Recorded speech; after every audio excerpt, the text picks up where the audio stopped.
யோசுவாவின் புஸ்தகம் 1ஆம் அதிகாரம் 5ஆம் வசனத்திலிருந்து 9ஆம் வசனம் முடிய உள்ள வார்த்தைகளை உங்களுக்கென்று உரிமை பாராட்டி ஏதோ வாசிக்கிறாங்க சபையில் கும்பலோட அப்படி இல்லாமல் உங்களுக்கென்று இது உங்களுக்கு பேசுகிற தேவனுடைய வார்த்தையாய் உரிமை பாராட்டி வாசிக்கும்படி அன்பாய் கேட்குறேன். நினைந்து வாசிப்போம்.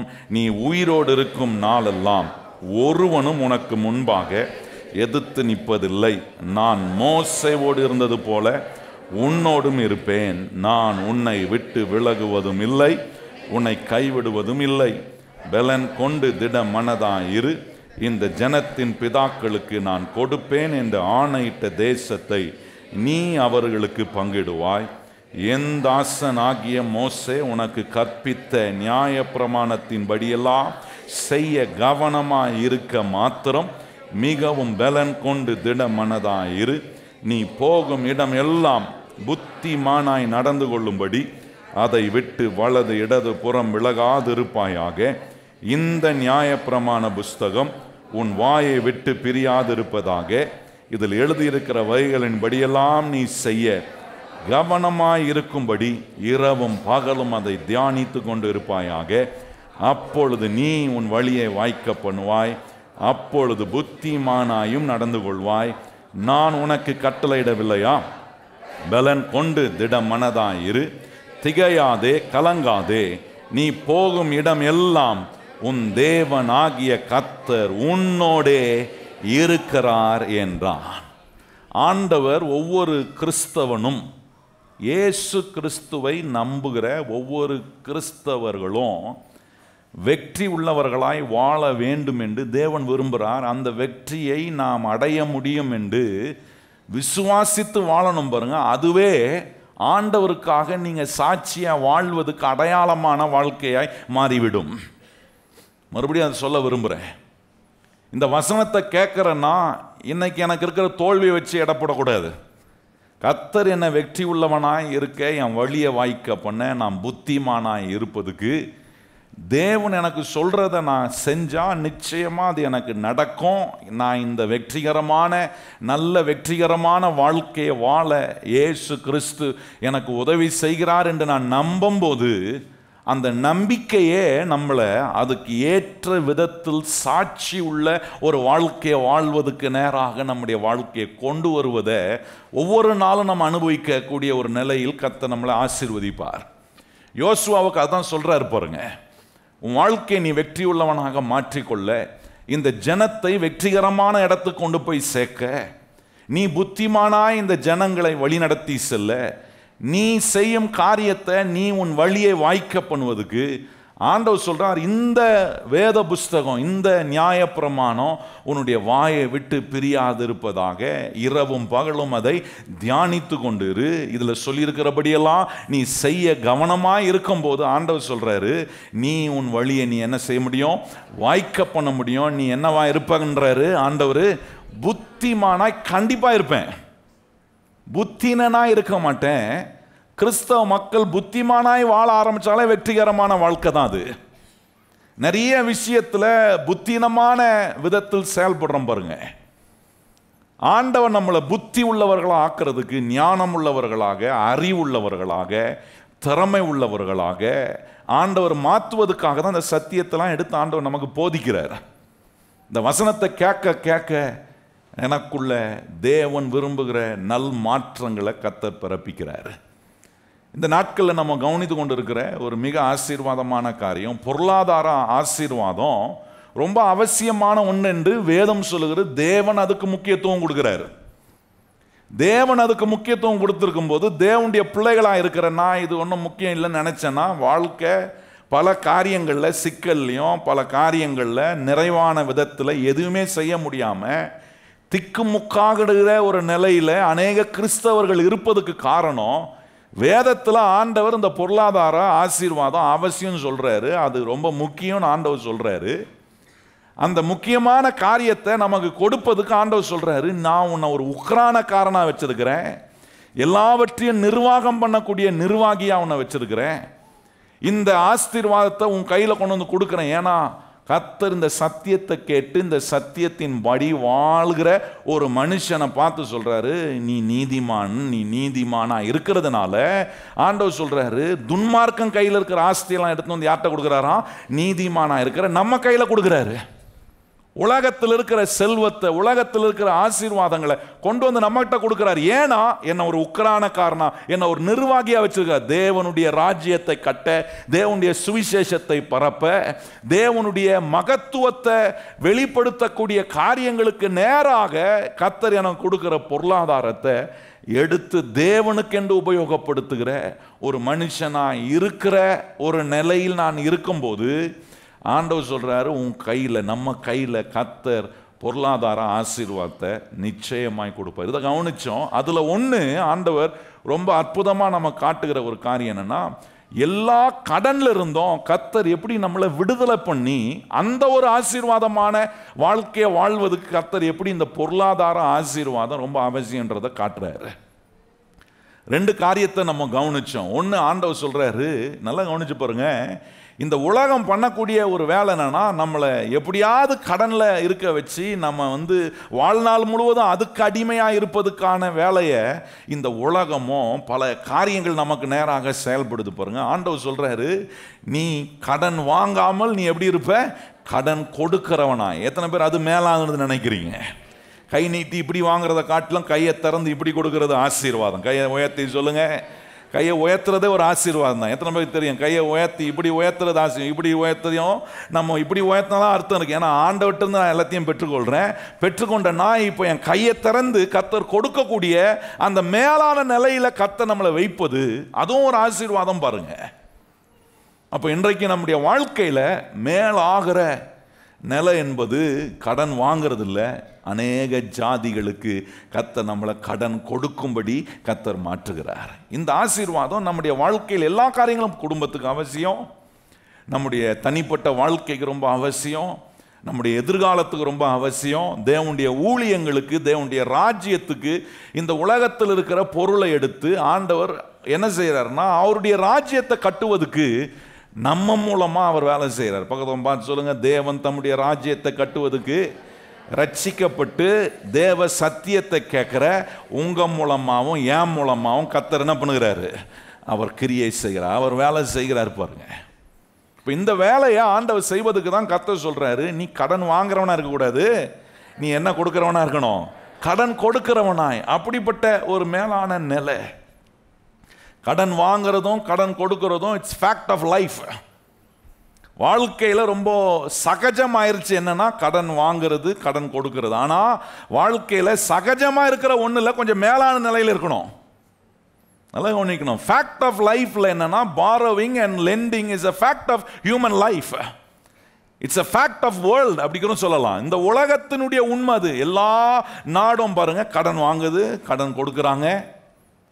ஆனால் அந்த ஃபேக்ட் ஆஃப் லைஃப்ல, அந்த வாழ்க்கை நிஜத்துவத்தில் நான் எதில் இருக்கணும்னா, ஆண்டவரே நான் கடன் வாங்குறவனா இருக்கக்கூடாது, அநேகருக்கு கடன் கொடுக்கிறவனா, அநேகருக்கு கையை திறந்து கொடுக்கக்கூடிய ஒரு ஆசீர்வாதமான. எத்தனை பேர் அப்படி அந்த ஆசீர்வாதத்தின் நிலையில் இருக்கணும்னு விரும்புகிறவங்க கையை உயர்த்தி சொல்லுங்க, ஆண்டவரே நான் கடன் வாங்குறவனா இருக்கக்கூடாது, அநேக ஜாதிகளுக்கு, வாயை திறந்து சொல்லுங்க, அநேக ஜாதிகளுக்கு எப்படி இருப்பேன்? ஏன்னா வசனம் சொல்லியிருக்க, தேவனுடைய வார்த்தையை கை கொண்டா இது நமக்கு நிச்சயமா நிறைவேறும், நடக்கும்.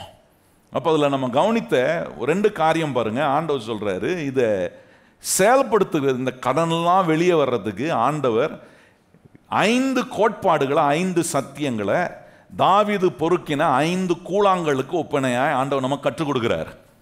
கோலியாத் என்கிறவன் கடன் வாங்குறவன், தாவீது என்கிறவன் கடனை மேற்கொள்றவன். எத்தனை பேர் இங்க மேற்கொள்றவங்களா இருக்கிறீங்க? கையை உயர்த்தி காட்டுங்க. நான் இயேசுவினால எல்லாவற்றையும் மேற்கொள்றவன். சொல்லுங்க, ஆண்டவரே உம்முடைய நாமத்தினால நான் எல்லாவற்றையும். அப்ப மேற்கொள்கிறவனா இருக்கிறவன் செய்த ஒரு காரியம், போய் 5 கல்லை பொறுக்கனா. அது 5 சத்தியங்கள், 5 கோட்பாடுகள் கர்த்தர் நம்முடைய வாழ்க்கையை ஆசீர்வாதமாக்க. அதில் ஒன்று நான் உங்களுக்கு காண்பித்தேன். 3 காரியங்களை நாம் அறிந்து கொள்ளணும்னு கவனித்தோம். அதில் ஒன்று, கர்த்தர் எல்லா கடனையும் அவர் என்ன பண்ணுறாரு, ரத்து செய்கிறாரு. ரெண்டாவது, அவர் பட்சபாதம் இல்லாத தேவன். மூணாவது, நம்மளை கடன் வந்து வெளியே கொண்டு வர நம்ம மேலே பரிபூரணமான ஆசீர்வாதத்தை என்ன பண்ணியிருக்கிறாராம், கட்டளையிட்டு இருக்கிறாராம். நல்லா கவனித்து பாருங்க. அதுதான் ஆண்டவர் சொல்கிறாரு. இப்போ பவுல் சொல்கிறாரு ஒனிசிமஸை குறித்து. நீங்கள் புதிய ஏற்பாட்டில் கவனிச்சிங்கன்னா, ஒனிசிமஸ் எப்படிப்பட்டவனா, ஒரு அடிமையாக இருந்தவன் தன் எஜமாகிட்ட இருந்து ஓடி வந்துட்டான். ஓடி வந்ததை பவுல் அறிந்து, இவன் ஒரு அடிமையாக இருந்திருக்கிறான், ஒரு எஜமா ஒரு அடிமையை எடுக்கிறான்னா அவனை விலை கொடுத்து தான் வாங்கியிருப்பான். ஒவ்வொரு நாளும் அவனை அதுக்கான வேலையை செய்யணும். அந்த அடிமை ஓடிட்டானா அந்த ஒவ்வொரு நாளுக்கு உண்டான காசையும் இப்போ அவன் யார்கிட்ட போய் இருக்கிறானோ அவன் அதை திருப்பி செலுத்தணும். ஆகவே பவுல் சொல்கிறாரு, இந்த ஒனிசிமஸ் ஓடி வந்ததுனால he is a runaway slave அப்படின்றாங்க. அவன் ஓடி வந்ததுனால பவுல் சொல்கிறாரு, அவன் என்னைக்கு உன்னை விட்டு ஓடி வந்தானோ அன்னையிலிருந்து இன்னைக்கு வரைக்கும் இருக்கிற கணக்கை நான் செட்டில் பண்ணுறேன் அப்படின்றத அங்கே சொல்லி பவுல் அதற்குண்டான கிரயத்தை செலுத்துகிறத நம்ம கவனிக்கிறோம். கவனித்து பாருங்க. ஒரு மனுஷனுடைய கடனை தீர்ப்பதுக்கும் ஆண்டவர் வேலை செய்கிறாரு. ஒரு குடும்பத்தினுடைய கடனை தீர்ப்பதுக்கும் கர்த்தர் வேலை செய்கிறாரு. ஒரு தேசத்தின் கடனை தீர்ப்பதுக்கும் நான் உங்களுக்கு காண்பித்தேன் எப்படி நெகேமியாவை கர்த்தர் எழுப்பி அந்த இஸ்ரவேல் ஜனங்களுடைய கடனெல்லாம் தீர்ப்பதுக்கு ஆண்டவர் எப்படி வேலை செஞ்சாரு. ரெண்டாவது சத்தியங்களை நம்ம கவனிச்சோம். அது ரெண்டாவது ஆண்டவர் சொல்றாரு, என்ன, மேலும் மேலும் கடன் வாங்குறது என்ன செய்யணும், நிறுத்தணும். பார்க்குறதெல்லாம் வாங்கணும்னு நினச்சா கடைசியில் ஒரு பெரிய கடனாளின்ற பட்டத்தை வாங்கி வச்சுக்கலாம். ரெண்டாவது, அது தொடர்ந்து அது ரெண்டு காரியத்தை செய்யணும்னு சொல்லியிருக்கு பார்த்தீங்களா. ஒன்று, மேலும் மேலும் கடன் வாங்குறது நிறுத்தணும். இன்னொன்று நம்ம கவனித்தோம், கடனிலிருந்து வெளியே வருவதுக்கான வார்த்தைகளை வாயை திறந்து என்ன பண்ணணும், பேசணும். ரெண்டு காரியம் ரொம்ப முக்கியம். இந்த ரெண்டும் யார் செய்யணும், கர்த்தாவே நீரே செய்யும். நீர் பேச, நீரே பேசும். கர்த்தர் சொல்கிறாரு, அதை நான் செய்யணும். சொல்லுங்கள் பக்கத்தில் பார்த்து, அது யார் செய்யணும், நம்ம தான் செய்யணும். சொல்லுங்கள் பக்கத்தில் பார்த்து, அது என்ன, யார் செய்வா. இந்த ரெண்டு வேலையை நம்மளே செய்ய சொல்கிறார். மேலும் மேலும் கடன் வாங்குறத நான் நிறுத்தணும். கடன்லேருந்து வெளியே வருவதுக்கான வார்த்தைகளை நாம் பேசணும். போன முறை நான் அதை உங்களுக்கு காண்பித்தேன். இன்றைக்கு மூன்றாவது சத்தியத்தை, மூன்றாவது கோட்பாடை, நாம் கடன்லேருந்து விடுதலை பெறுவதுக்கு ஆண்டவர் சொல்கிற மூன்றாவது காரியங்களை நம்ம கவனிக்க போகிறோம். மூன்றாவது ஆண்டவர் சொல்கிறாரு, மூன்றாவது தாவீது பொறுக்கின மூன்றாவது கல். 5 கல்லை பொறுக்கினான் பாருங்க. அதில் மூணாவது கல் என்ன சொல்றதுன்னா, ஆண்டவர் நம்முடைய வேலையின் மேலும் நம்முடைய வாழ்க்கையின் மேலையும் ஒர்க்கு மேலையும் நம்முடைய என்ன வாழ்வின் மேலையும் அவர் தம்முடைய திறந்த வானத்தை திறந்து வைக்க வேண்டும். God should always open heaven over your life and your work. உங்க வேலையின் மேலையும் உங்களுடைய வாழ்க்கையின் மேலையும், நீங்க வாழ்ற உங்களுடைய வாழ்க்கையின் மேலையும் ஆண்டவர் தம்முடைய வானத்தை அவர் திறக்கணும். இந்த திறந்த வானன்றது ரொம்ப முக்கியமான ஒன்று. தேவ பிள்ளை மேல கர்த்தர் வானத்தை திறப்பார்னா அது பெரிய ஆசீர்வாதத்துக்குரிய அறிகுறி. இன்னைக்கு ஒவ்வொரு நாளும் நான் செக் பண்ணேன், என் வாழ்க்கை தேவனுடைய திறந்த வானத்துக்கு முன்பாக இருக்கா, என் குடும்பம் கர்த்தருடைய திறந்த வானத்துக்கு முன்பாக இருக்கா, என்னுடைய வேலை, என்னுடைய உழைப்பு இதெல்லாம் கர்த்தருடைய திறந்த வானத்துக்கு முன்பாக இருக்கா என்பதை கவனிக்க வேண்டியது ரொம்ப முக்கியம். பாருங்க, இது ரொம்ப எளிது. ஆண்டவர் பாருங்க, இன்னைக்கு 3 வேத பகுதியை வைத்து இந்த காரியத்தை நான் விளக்கி சொல்ல ஆரம்பிக்கிறேன். இன்னும் நிறைய காரியங்கள் இதில் இருக்கு. அதில் நீங்கள் கவனிச்சிங்கன்னா, மல்கியா தீர்க்கதரிசியின் புஸ்தகத்தில் ஆண்டவர் திறந்த வானத்தை குறித்து அங்கே பேசுகிறார். நல்லா கவனித்து பாருங்க. என் ஆலயத்தில் ஆகாரம் உண்டாயிருக்கும்படி உங்கள் காணிக்கைகளையும் தசம பாகங்களையும் கொண்டு வந்து தேவனுடைய பண்டைய சாலயத்தில் நீங்கள் செலுத்தும் போது ஆண்டவர் சொல்றாரு, இப்பொழுது உங்களுக்கு நேராக என்ன திறக்கப்படும், வானத்தின் பல கதவுகளை திறந்து இடம் கொள்ளாமல் போக மட்டும் என்ன செய்வேன், என்னுடைய ஆசீர்வாதத்தை. மல்கியா 3:10 ரொம்ப அற்புதமா சொல்றாரு. ஆசீர்வாதத்தை, வானத்தை, வானத்தின் மதல் கதவுனா என்ன, அந்த வானத்தின் கதவை திறந்து நம்ம மேல ஆசீர்வாதத்தை விழ பண்றாராம். Blessing of the Lord will fall upon your life and your labor. உங்களுடைய வாழ்க்கையின் மேலையும் உங்களுடைய உழைப்பின் மேலையும் கர்த்தர் என்ன பண்ண வைக்கிறார்னா, தம்முடைய ஆசீர்வாதத்தை, வானத்தை திறக்கும் போது ஆசீர்வாதம் வந்து நம்ம மேல விழுன்னு வேதம் சொல்லுகிறது. நல்லா கவனிங்கள், இது ரொம்ப முக்கியமான ஒரு காரியம். பாருங்க, இதை ஆண்டவர் செய்யறாரு. பக்கத்து இதை யாரு செய்யறா? ஆண்டவர் என்ன பண்றாரு, நான் இந்த 2வது காரியத்தை செய்யறேன் பாருங்க. மேலும் மேலும் கடன் வாங்குறது நிறுத்துறேன், வாயை திறந்து விசுவாசமா கடலிருந்து வெளியே வருவதுக்கு ஏதுவா பேசுறேன். இப்போ 3வது கர்த்தர் செய்யறாரு, என்ன பண்றாரு, நான் எனக்கு நேராக, என் வாழ்க்கைக்கு நேராக, என்னுடைய உழைப்புக்கு நேராக கர்த்தர் வானத்தின் மதில்களை, வானத்தின் பலகதவுகளை திறக்கிறார். வானம் திறக்கப்படும் போது அது என்ன அறிகுறியா இருக்குன்னா, தேவனுடைய ஆசீர்வாதம் நம்ம மேல வந்து விழுவதுக்குரிய ஒரு அறிகுறி. கர்த்தருடைய ஆசீர்வாதம் வந்து விழுவதுக்குரிய அறிகுறியா இன்னொரு இடத்துல நம்ம கவனிச்சோன்னா, உபாகமம் 28ஆம் அதிகாரத்தில் பாருங்க. உபாகமம் 28ஆம் அதிகாரம் அதுல 12ஆம் வசனத்தை நம்ம கவனிக்கணும். அங்கேயும் இந்த வார்த்தை இன்னும் ரொம்ப அற்புதமா விளக்கி சொல்றாரு பாருங்க. வானம் திறக்கப்படுறதை குறித்து இன்னும் அற்புதமாக ஆண்டவர் சொல்கிற அங்கே ஒரு காரியம் இருக்குது பாருங்க. ஏன்னா இந்த வாசிப்போமா, 12ஆம் வசனம், உபாகமம் 28:12 வசனம் வாசிப்போம். ஏற்ற காலத்தில் உன் தேசத்தின் மேல் மழை பெய்யும், நீ கையிட்டு செய்யும் வேலைகளை எல்லாம் ஆசீர்வதிக்கவும் கர்த்தர் உனக்கு தமது நல்ல பொக்கிஷ சாலையாகிய, நல்ல உனக்கு என்ன திறக்கிறாரா? எல்லாரும் வாய்த்தான் சொல்லி என்ன திறக்கிறாரு? எது மேல திறக்கிறாரு? என்னுடைய உழைப்பின் மேல. அங்க சொல்லியிருக்கு பாருங்க, நீ கையிட்டு செய்யும் வேலைகள் எல்லாம் ஆசீர்வதிக்கப்படும், கர்த்தர் உனக்கு தமது நல்ல பொக்கிஷ சாலையாகிய வானத்தை திறப்பார், நீ அநேக ஜாதிகளுக்கு கடன் கொடுப்பாய், நீயோ. வானம் உங்களுக்கு நேராக திறக்கப்படும் போது அதனுடைய விளைவு, அந்த ஆசீர்வாதத்தின் விளைவு என்னன்னா, கர்த்தர் சொல்றார், நீ கடன் வாங்க மாட்ட, அநேகருக்கு என்ன செய்யக்கூடியவனா மாறுவ? கடன் கொடுக்கிறவனா. அப்போ வானம் திறக்கும் போது, அப்போ கவனிச்சு பாருங்க, கர்த்தர் தம்முடைய பிள்ளைகளுக்கு நேராக வானத்தின் பலகதவுகளை, வானத்தை அவர் திறக்க வேண்டும். இப்போ இந்த இடத்துல நீங்கள் கவனிச்சிங்கன்னா, அந்த நாட்களில் நீங்கள் கவனித்து பார்த்தீங்கன்னா, ஒவ்வொரு நாட்டினுடைய பொருளாதார நிலை அல்லது ஒவ்வொரு மனுஷன், ஒவ்வொரு குடும்பத்தினுடைய இந்த எக்கனாமியை எதன் அடிப்படையில் கணிப்பாங்கன்னா, இன்றைக்கி பல விதத்தில் கணிக்கிறாங்க. அந்த நாட்களில் எப்படி கணிச்சாங்கன்னா, அக்ரிகல்ச்சர் உடைய கெப்பாசிட்டியை வச்சு தான் ஒரு மனுஷனுடைய, ஒரு நாட்டினுடைய எக்கனாமியை டிசைட் பண்ணுவாங்க. கவனிச்சு பாருங்க, ஒரு மனுஷங்கிட்ட விவசாயம் பண்ற நிலம் இருந்து அவன் விவசாயம் பண்ணக்கூடிய காரியத்தின் அடிப்படையில் அவனுடைய எக்கனாமியை நிர்ணயிக்கிறார்கள். இன்னைக்கு நம்ம செய்யற வேலை, இன்னைக்கு நம்ம யாரும் போய் என்ன விவசாயம் யாரும் இருக்கிறீங்களா இங்க? பார்த்தீங்களா, ஒரு விவசாயம் கிடையாது. ஏன்னா அதெல்லாம் தாண்டி வந்துட்டோம். இப்போ நம்முடைய வேலை வித்தியாசம். ஆனால் அந்த நாட்களில் அக்ரிகல்ச்சர் எக்கனாமி தான் வந்து ரொம்ப டாமினேட்டிங்காக இருந்துச்சு. ஒரு மனுஷங்கிட்ட நிலம் இருந்து அவங்கிட்ட விவசாயம் பண்ணக்கூடிய நிலமா இருக்கும்னா, அந்த விவசாயம் பண்ணுகிற அந்த தரத்தின் வைத்து தான் அவனுடைய எக்கனாமியை டிசைட் பண்ணாங்க அந்த காலத்தில். அதனால தான் இங்கே அந்த கண்ணோட்டத்தில் ஆண்டவர் சொல்றாரு, ஏற்ற நேரத்தில் என்ன பண்ண வைக்கிறாராம் கர்த்தர், என்ன மழையை பெய்ய வைக்கிறார். ஏன்னா அது ஒரு விவசாய நிலம். இன்னைக்கும் பாருங்க, விவசாயிகளை போய் பார்த்தீங்கன்னா அவங்க விவசாயம் பண்ணக்கூடிய நேரத்தில் என்ன, ஒவ்வொரு சீசனுக்கு ஏற்ற மாதிரி அவங்க விவசாயம் பண்ணுவாங்க பாருங்க.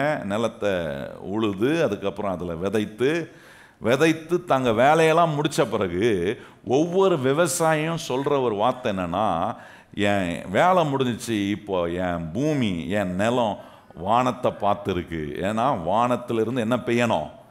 மழை பெய்யணும். அதை தான் ஊரில் பழமொழி ஆக்கிட்டாங்க. என்ன சொல்லிட்டாங்க? வானம் பார்த்த பூமி.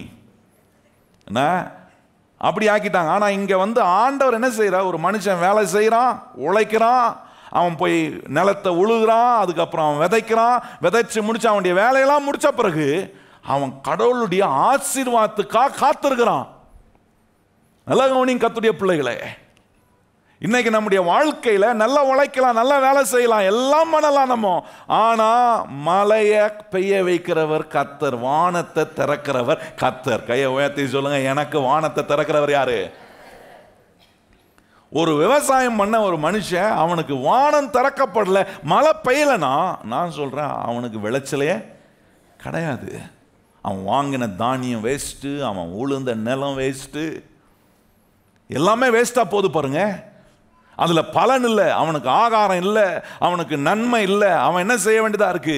ஆகாரத்துக்காக போய் பல இடத்துக்கு போய் கேட்க வேண்டியதா இருக்கு. அந்த ஆகாரத்தை வாங்குவதற்காக தங்கிட்ட இருக்கிறதெல்லாம் விற்க வேண்டியதா இருக்கு. இப்படி எல்லாத்தையும் வித்து வித்து என்னவா ஆகிறான்னா கடனாளியாய் மாறுகிறான்.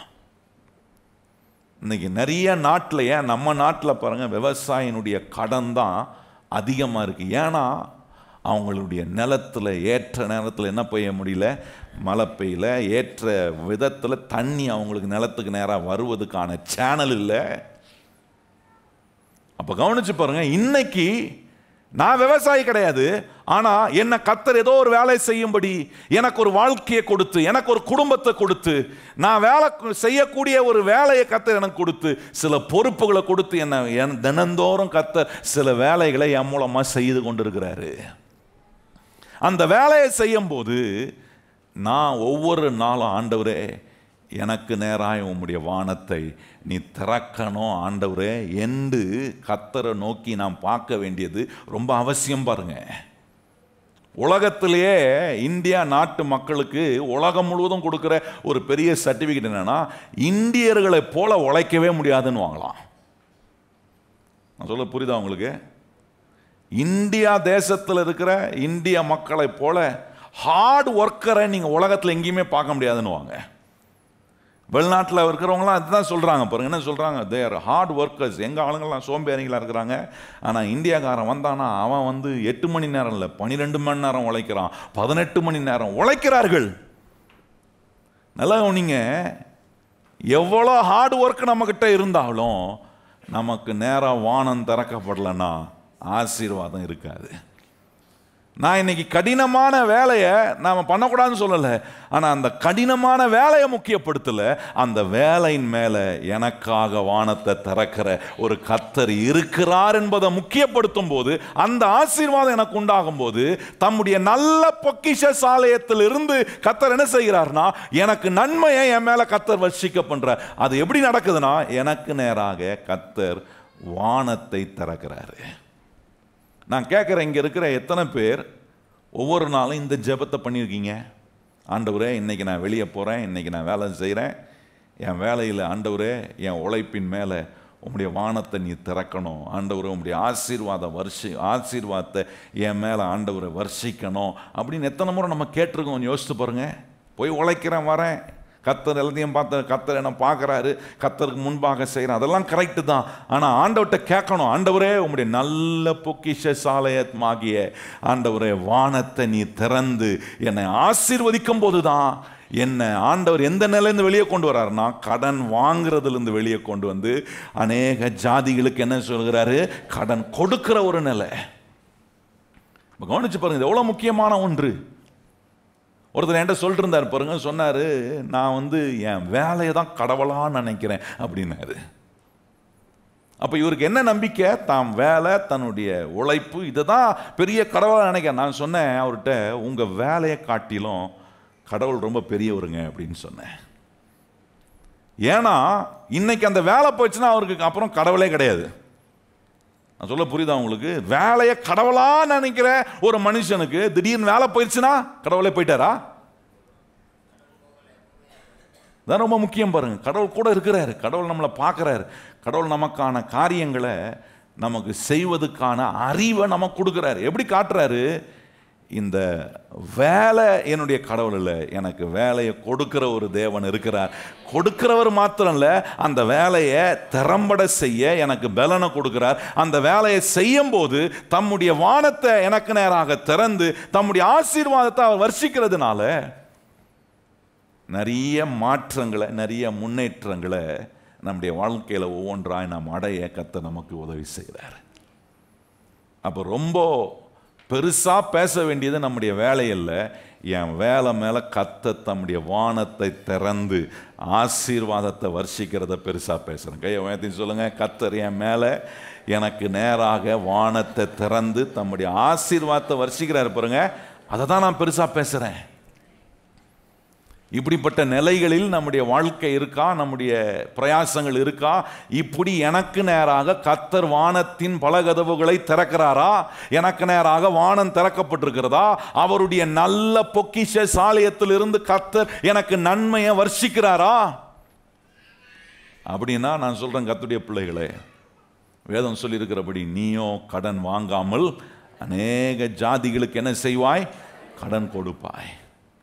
இப்போ கவனிச்சு பாருங்க, இந்த 12ஆம் வசனம், ஆண்டவர் ஏற்ற நேரத்தில் மழையை பெய்ய வைக்கிறாராம், ஏற்ற நேரத்தில் சூரியனை பிரகாசிப்பிக்க வைக்கிறாரு, ஏற்ற நேரத்தில் வானத்தின் பல கதவுகளை திறக்கிறார், வானம் திறக்கப்படுது, தம்முடைய நல்ல பொக்கிஷாலயத்திலிருந்து கர்த்தர் நன்மை எடுத்து கொடுக்கிறாரு.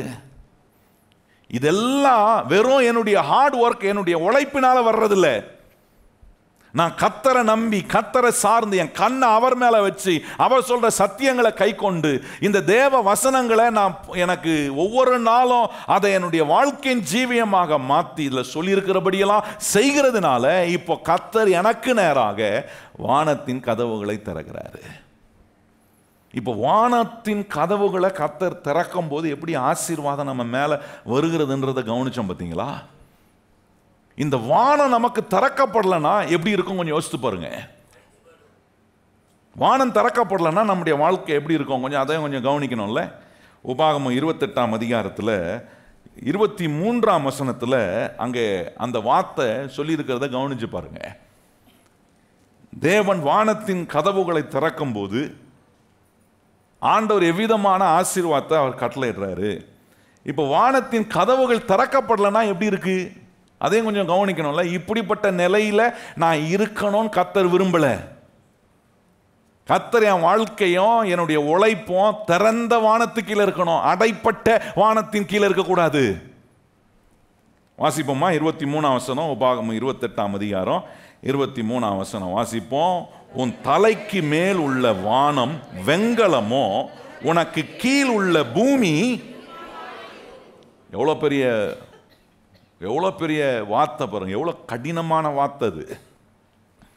என் தலைக்கு மேலே இருக்கிற வானம் வெண்கலம் போல, உனக்கு கீழ் உள்ள பூமி இரும்பா இருக்குமா? நல்லா கவனிச்சு, வானம் திறக்கப்படாம நான் உழைக்கிற பூமி எனக்கு இரும்பு போல இருந்துச்சுன்னா பலன் எங்க இருந்து வரும்? ஆசீர்வாதம் எப்படி வரும்?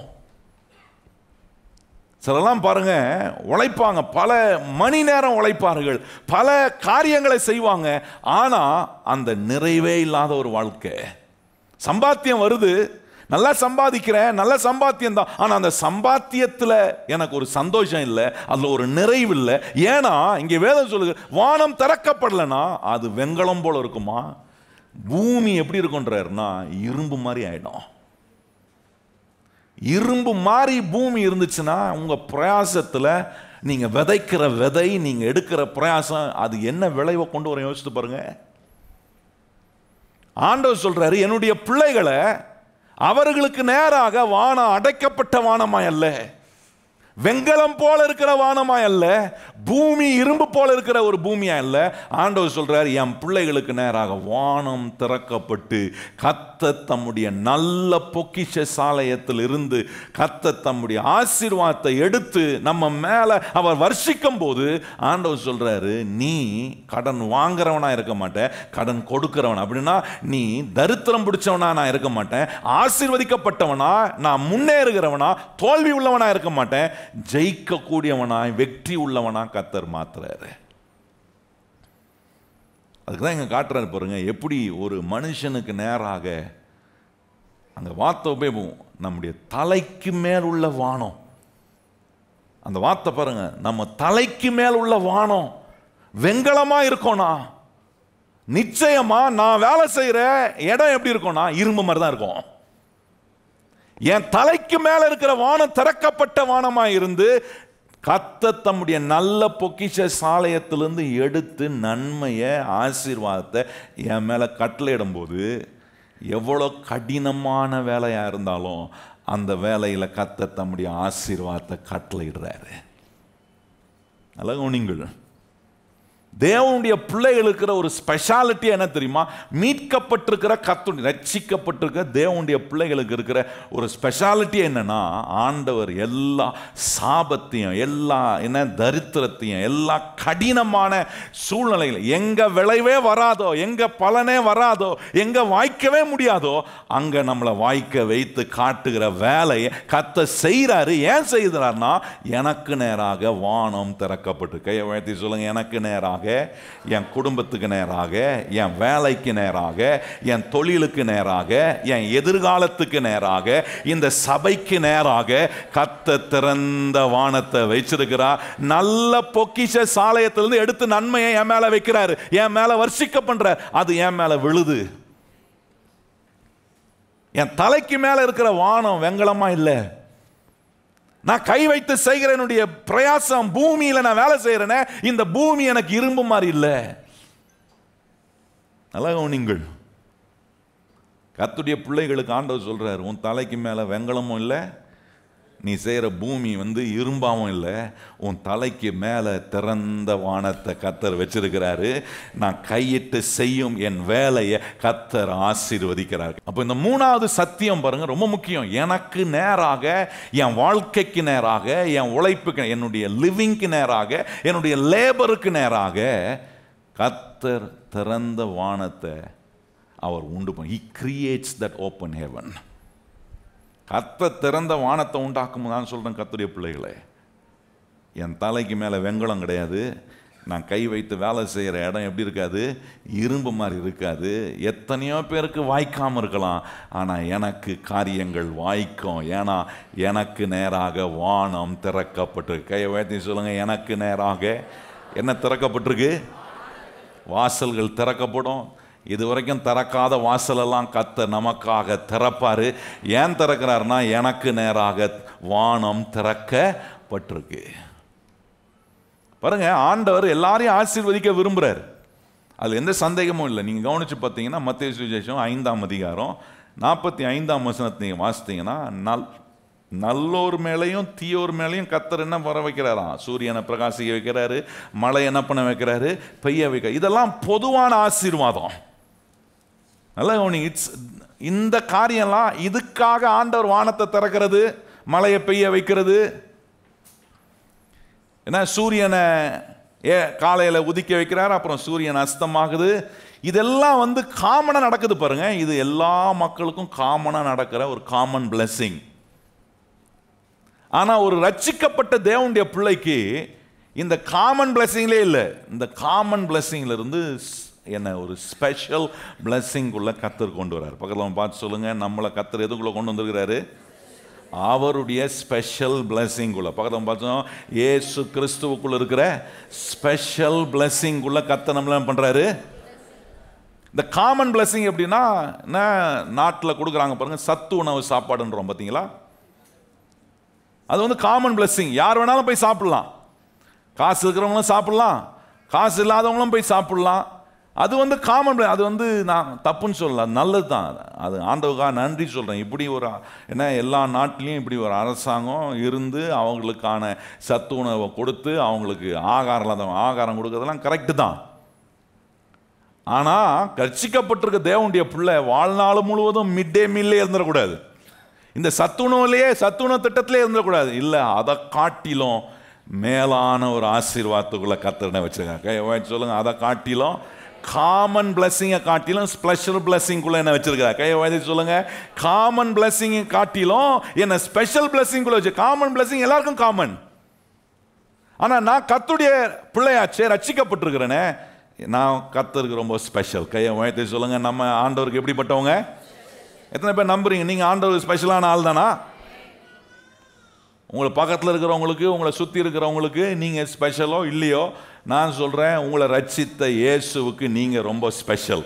கையை உயர்த்தி ஆமேன்னு சொல்லுங்கள். எத்தனை பேர் சொல்ல முடியும்? இயேசுவே, நான் உமக்கு ரொம்ப ஸ்பெஷல், நீர் எனக்கு ரொம்ப ஸ்பெஷல். அதனால ஆண்டவர் சொல்கிறாரு, காமன் பிளெஸிங்கில் இருந்தது, அதை உன்னை நான் ஸ்பெஷல் பிளெஸிங், உன்னை நம்மளை மீட்டெடுத்து நமக்காக ஜீவனை கொடுத்து நம்முடைய வாழ்க்கையை மாற்ற, நம்மளை அவருடைய நன்மையினாலும் ஆசீர்வாதத்தினாலும் அவருடைய திறந்த வானத்துக்கு கீழே நம்முடைய வாழ்க்கையை கொண்டு வர வைத்து தேவன் உண்டு பண்ண விரும்புகிற காரியங்கள் எல்லாம் கொஞ்சம் நம்ம எண்ணி பார்க்கணும் பாருங்க. இப்போ இந்த காமன் பிளெஸிங்ல இருந்து கர்த்தர் நம்மளை என்ன வச்சிருக்கிறாரு, எதில் வச்சிருக்கிறாரு? பக்கத்தில் பார்த்து சொல்லுங்க, நம்ம காமன் பிளெஸிங்லையும் இருக்கிறோம், ஆனால் ஸ்பெஷல் பிளெஸிங்கில் உறுதியாக இருக்கிறோம். பக்கத்தில் பார்த்து சொல்லுங்க, ஸ்பெஷல் பிளெஸிங்கில் எப்படி இருக்கிறோம்? அந்த ஸ்பெஷல் பிளெஸிங் எப்படி வந்துச்சுன்னா, எனக்காக இயேசு வந்து தம்முடைய ரத்தத்தை சிந்தி தம்முடைய ஜீவனை கொடுத்து, அந்த இயேசு கிறிஸ்துவின் மூலமாய் நான் ரட்சிக்கப்பட்டு அவருடைய ரத்தத்தினால் கழுவப்பட்டு அவர் என்னை மீட்டெடுத்து எல்லா சாபத்திலிருந்து என்னை நீங்களாக்கி அவர் மீட்டு கொண்டு இன்னைக்கு அவருடைய ஆசீர்வாதத்துக்குள்ள வைக்கிறார். அந்த ஆசீர்வாதம் என்ன? எனக்கு நேராக திறந்த வானத்தை கர்த்தர் உண்டு பண்ணுகிறார். God creates that open heaven. அந்த திறந்த வானத்தை கர்த்தர் உண்டு பண்ணியிருக்கிறதுனால என்னுடைய வாழ்க்கையை கர்த்தர் ஆசீர்வாதமானதாய் மாற்றார். அதனால என் தலைக்கு மேலே இருக்கிற வானம் என்னவா இல்லை? வெங்கலமா இல்லை. எனக்கு நான் இருக்கிற பூமி, நான் பிரயாசப்படுகிற இடம் எப்படி இல்லைன்னா இரும்பு மாதிரி இல்லை. ஏன்னா கர்த்தர் தம்முடைய ஆசீர்வாதத்தை என் மேலே அவர் வர்ஷிக்க பண்ணுறார். இப்போ நான் கேட்குறேன், நீங்கள் எதில் இருக்க போகிறீங்க? நீங்கள் காமன் பிளெஸிங்கில் இருக்க போகிறீங்களா, இல்லைன்னா திறந்த வானத்துக்கு கீழே இருக்கிற ஆசீர்வாதத்தில் இருக்கணும்? எத்தனை பேர் அதை விரும்புகிறீங்க? ஆண்டவரே, என்னுடைய வாழ்க்கை ஒவ்வொரு நாளும் கர்த்தர் எனக்காக என் தலைக்கு மேல் இருக்கிற வானம் கர்த்தர் திறந்த ஆசீர்வாதத்துக்குள்ளே, திறந்த வானம் என்கிற தேவனுடைய ஆசீர்வாதத்துக்குள்ளே நம்மளை வச்சிருக்கிறார் பாருங்க. அப்படி இருக்கும்போது நான் சொல்கிறேன், கர்த்தர் மீட்கப்பட்ட கர்த்தருடைய பிள்ளைகளை கர்த்தர் வழிநடத்தும் போது ஆண்டவர் என்ன செய்வார்னா, அவர்களுக்கான ஒரு மேஜையை கர்த்தர் ஆயத்தப்படுத்துறாரா. தாவீது சொல்றாரு பாருங்க, என் சத்துருக்களுக்கு முன்பாக கர்த்தர் என்ன செய்கிறாரு? எனக்கு ஒரு பந்தியை அவர் என்ன பண்றாரு?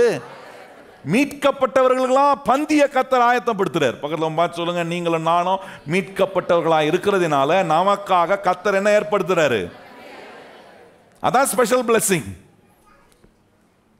டேபிள்ல உட்கார்ந்து சாப்பிட, ஆண்டவர் வைத்திருக்கும் நன்மையை ருசிக்க, என்னுடைய வாழ்க்கை திறந்த வானத்துக்கு கீழே கர்த்தரின் ஆசீர்வாதத்துக்குள்ள தம்முடைய நல்ல பொக்கிஷ சாலை ஆகிய தம்முடைய வானத்தை கர்த்தர் எனக்கு திறந்து அதிலிருந்து என்னை போஷிக்கிறார். எனக்காக ஒரு பந்தியை கர்த்தர் ஆயத்தப்படுத்துறார். ஒவ்வொரு நாளும் இதை சொல்லணும், ஆண்டவரே எனக்காக நீர் பந்தி ஆயத்தப்படுத்துறீர். என் சத்துருக்கள் நடுவே, என் சூழ்நிலைகளுக்கு நடுவே, என்னுடைய சவால்களுக்கு நடுவே, என்னுடைய பலவீனத்தின் நடுவே, ஆண்டவரே என்னுடைய பிரச்சனை நடுவே கர்த்தர் எனக்காக ஒரு பந்தியை என்ன செய்கிறாரு? அது என்ன அறிகுறி? கர்த்தர் எனக்காக தம்முடைய நல்ல பொக்கிஷ சாலையாகிய வானத்தை கர்த்தர் என்ன பண்றாரு? அதான் ஸ்பெஷல் பிளெஸிங். காமன் பிளெஸிங், எல்லாருக்கும் சூரியன் உதிக்குது, எல்லார் மேலேயும் மழை பெய்யுது, அதெல்லாம் அது நம்ம மேலேயும் பெய்யுது, நமக்காகவும் சூரியன் உதிக்குது. ஆனால் ஸ்பெஷல் பிளெஸிங் என்னன்னா, எனக்காக ஒரு பந்தியை கர்த்தர் ஆயத்தம் பண்றார். அந்த பந்தி ஆயத்தப்படுத்துறது கர்த்தர் வானத்தை திறக்காம ஆயத்தமே ஆகாது.